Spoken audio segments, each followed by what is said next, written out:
So welcome back to another FIFA 19 Career Mode Things We Hate video. You guys have been showing a lot of support on this series and leaving a lot of comments, sending me a lot of messages. So I want to thank you guys for your interaction with this series. It's really cool to see. And yeah, I hope you do enjoy today's episode. If you do enjoy the episode, then leave a thumbs up for me. Let's get to 600 likes. And if you're new around here and you want to see more episodes in the series, hit the subscribe button today and the notification bell because there's more coming in the future. Thank you guys for the support you've been showing on this series. I didn't think it was going to go as well as it has been, but currently it's performing very well. I mean, I don't know if it's because it's negative or something like that, but I think a lot of you guys are very passionate about this career mode topic.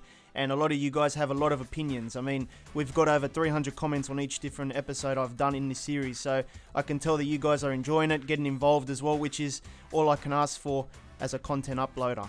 But I do plan on making some career mode things I like videos in the future. So those people that are worried about it being too negative, don't worry, we're going to be praising EA soon. Very soon actually, so make sure you stay tuned to the channel. If you want to get involved with the series and maybe have your opinions featured on a video in the future, then leave a comment saying the things you don't like in career mode, or if you have a big list and you have maybe videos and images of bugs you've been experiencing in career mode, then send them to me on Instagram DM. You can follow me at VapexKarma, and yeah, I will be picking a few every episode, so I can't really do them all, but if you do leave a comment or an Instagram DM, you have a good chance of getting featured throughout the year. So we're going to start with something funny, and this is not an app where you can transform faces. This is actually in career mode. Watch this clip. Lewis sent it to me on Instagram. Look at all the faces. They look like characters out of like Wii Sports or something. They look like cartoons. I don't know what the hell happened here. The faces just didn't load. I mean, they got the eyes and the mouth, but look how scary that is. Like for the first time, look how bad that looks. I don't know what's going wrong here, but maybe EA is trying to do a Halloween special. I don't know, I think Halloween's coming up and they're trying to scare the little kids so they go and play Ultimate Team instead. But come on EA, you don't have to do it like this, man. I know Call of Duty has zombies, but FIFA's not meant to have a zombies game mode. Look at the manager there as well. It's just crazy. I've never seen this before. Look at this image as well. The manager and the players holding up a shirt and you can see the faces are just blurred out. I don't know what's going wrong here. This is a huge bug. I know there's a lot of bugs online with Ultimate Team, but career mode does have bugs as well. So I think this is a realistic suggestion, and I haven't thought of this before, to be honest. But Kashan told me that he hates the fact that there's no ability to manage just the national team on its own. In career mode, you guys know that you can manage a national team, but you have to have a job with a club first, and you can't just do a national team career mode on its own. So in terms of the real world, I think managers mostly coach club or country. They don't do two at the same time because it's too much to handle. And I think just doing a national team career mode could be fun as well for some people, just to mix it up a little bit. I think this could be cool if EA do it properly. So basically the calendar will just simulate all the club section, and then when it's time to do a squad select, you will get like detailed stats of how the players from your country are going, and you can do the squad submission like that. And then when it's time to do friendlies, you'll be playing those games. And then when you have to do the major tournaments and qualifiers, you can do that as well. So this year we have a few competitions that have the proper TV broadcast overlays, but that is not enough because QTN says that he hates the fact that the Dutch League doesn't have one. And Alexander also says that he hates the fact that the Championship doesn't have one. And I like the TV overlays as well. I'm always approving of adding extra TV overlays because I love that realism. I love the authenticity that licenses can give you in a game. I think the more overlays we get, the better the whole experience is going to be, and I think the Serie A definitely needs an overlay in the next game. So Mike doesn't like the fact that you can't use classic kits in career mode, but they haven't added any classic kits this year anyway. I've checked the catalogue and I haven't found one, so I don't know why they got rid of them, but they have. For me personally, the classic kits don't really bother me because I never really used them anyway, but I think for some career mode people, maybe you might get sick of looking at the same kit over and over, so you might want to use the classic kit just to break it up a little bit. But other than that, I mean, you can't really do it anyway because they didn't add any this year, which is a bit of a shame. So this next one comes from Bilal. He doesn't like the fact that the Copa del Rey is not licensed in FIFA 19.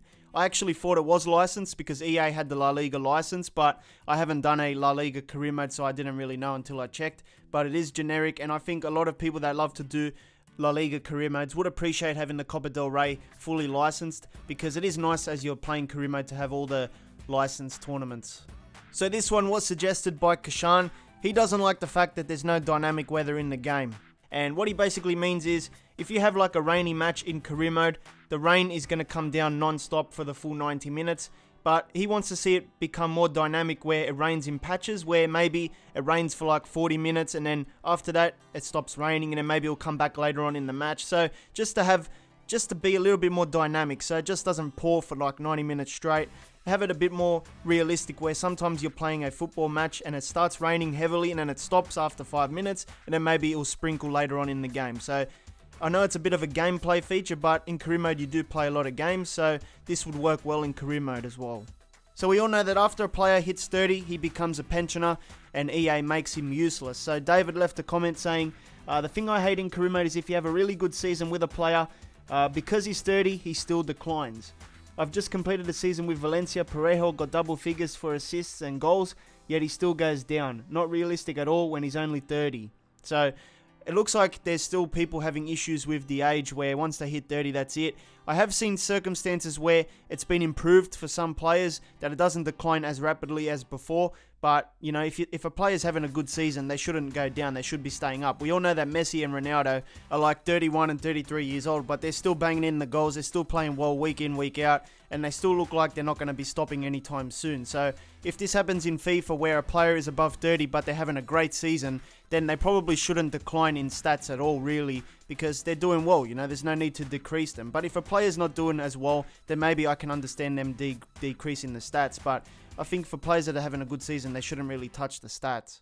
Obviously, if a player hits like 33, 34, 35, then maybe they can start decreasing some stats because players do get worse as they get a bit older. It's only natural. But I think 30 years old is a bit too young to start decreasing their stats dramatically.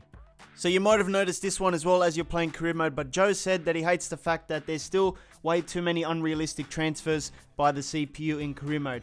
He said he started a career mode and Tottenham sold all their left backs and strikers and replaced them with really average players that they just wouldn't sign in real life. Now, I have experienced some career modes where I check the transfers on deadline day and I see very unrealistic stuff. I think it has improved over the last few years. I remember in FIFA 16 or something, David Alaba would always go to Juventus in every career mode. So they have fixed it up a little bit, but of course, with CPU transfers, there's always room for improvement. So this one was also sent in by Joe. He hates the fact that weaker teams play like Barcelona, and I think this is more of a difficulty issue rather than like a team issue, but I can tell you that career mode is pretty linear in terms of if you find one way to win against one team, you can pretty much beat all the teams. Most of the teams are not very different. They're pretty much playing the same way. So it's pretty easy to exploit one way to win all the time. I will say that the ultimate difficulty has made things better. I have had some cracking games against opponents on ultimate difficulty, but I do notice that the goals I concede are a little bit more scripted and those teams sort of ping pong the passes around a lot more. But I do like the challenge, and I think if you're not happy with the way the teams are playing, if you think they're playing a bit too hard like Barcelona, then maybe you can use the sliders. That's what they're there for. Maybe tweak a few sliders, might make it a bit more realistic for you. But yeah, I do think this is more of a difficulty issue rather than like a team issue. But unless EA one by one tweak the different teams to make them play exactly how they do in real life, you're always going to be complaining about this in future career modes to come. So this next one comes from RNRXCC. He hates the fact that other teams never send us player swap offers. So you guys know that in career mode, when you do transfer negotiations, you have the ability to offer a player to try and get another player from another team. But whenever we get offers, it's always for a cash sum or a loan offer. It's never saying, all right, we'll give you Benzema if you can give us Lukaku or something like that. Now, I know this would add a lot of unrealistic transfers to the game and people don't like that. But I think having that spontaneous player swap offer come through every now and then could make things a little bit interesting, but I don't think it would be that realistic if they did add it to the game. So this next one comes from Gil Hermy. He hates the fact that the manager wage is useless. I think EA needs to definitely add something that lets us spend the money we receive as wages as a manager. Maybe if they add manager customization in the future, we can spend it on like new suits or tattoos, some accessories, I don't know, but they have to add something to it because right now you get like a wage in career mode, but you can't do nothing with it, so there's no point.